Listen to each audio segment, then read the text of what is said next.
Hi friends, నేను చెప్పేది వినండి. మనం పుస్తకం చదివేటప్పుడు అందులో మనకు అన్నీ నచ్చినట్లే ఉంటాయి. కానీ మనము పరీక్ష రాసేటప్పుడు తెలుస్తుంది దాంట్లో ఎంత కష్టమో, ఎంత వచ్చు అంతే రాస్తాము. ఎక్కువ రాయాలంటే కూడా మనకు కొన్ని తెలియవు. నేను చెప్పేది ఏమంటే, ఇక్కడ మన జీవితం కూడా మన జీవితం కూడా అలాగే ఉంటుంది.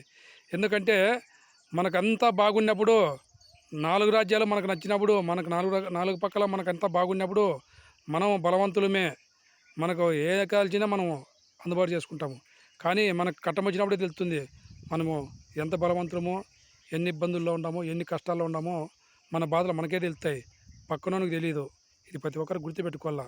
పక్కనోళ్ళు అంటారు వానికేంపా వాడు బాగుండాడని. మనకు లోపల ఎన్ని బాధలు ఉన్నాయో, ఎన్ని ఇబ్బందులు ఉన్నాయో పక్కనోళ్ళకి తెలియదు. ఇది ప్రతి ఒక్కరు గుర్తుపెట్టుకోవాలని మరీ కోరుతున్నాను. Bye friends. నచ్చితే లైక్ కూడా సబ్స్క్రైబ్ చేసుకోండి ఫ్రెండ్స్. ఇట్లా మీ ఎస్పీ స్టార్ నా కోసం ఫ్రెండ్స్. Bye friends.